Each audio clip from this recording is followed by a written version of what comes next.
Let me share with you some common questions from an IME report. So we're looking at a document from the insurance company to an IME doctor. And these are the common questions and the documentation that you need to have to fend off the IMEs.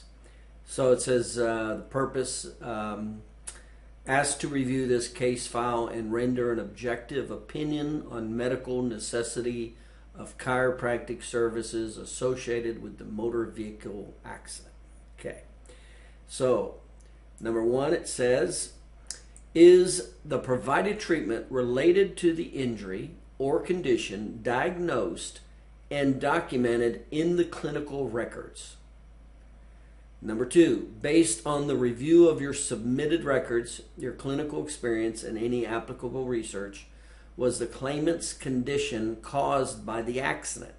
Now remember, this is questions from an insurance company to their IME doctor. This is what the IME doctor is evaluating when he's looking at your notes. So this is why it's so important to understand what they're asking for.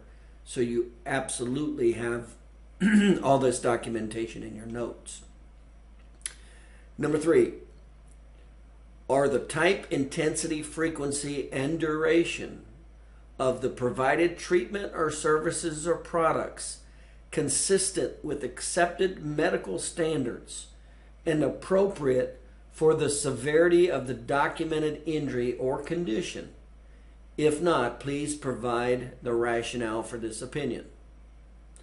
Number four, was the usage and or timing of the diagnostic test consistent with the accepted medical standards and appropriate for the specific conditions being evaluated and treated? If not, please provide the rationale for that opinion. Number five, was the provided treatment, including services, products, testing, necessary for the patient to achieve maximum medical improvement for the documented injury or condition? And number six, is the current and or recommended future treatment plan appropriate for and consistent with the severity of the patient's injury or condition?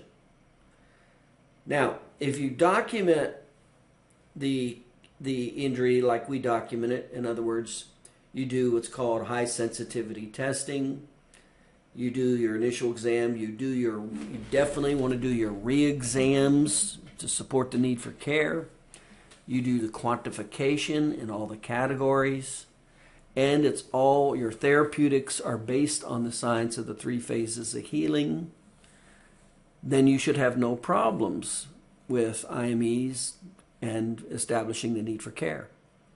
But when you don't, and you do what's called low sensitivity testing, you don't do the periodic re-exams, you don't support the need for care, you don't have quantitative analysis showing that there's change or improvement, that's when they're going to call IMEs.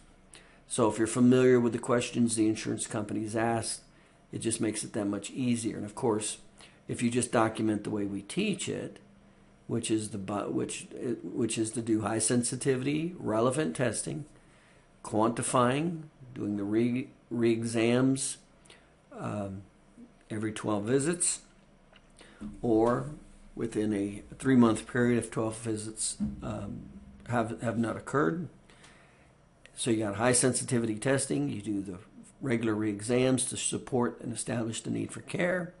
And the care is based on the science of the 3 phases of healing, which includes MMI. There you have it. That's how you'll be able to establish the need for care, stop IMEs, and not even get them started, and get paid.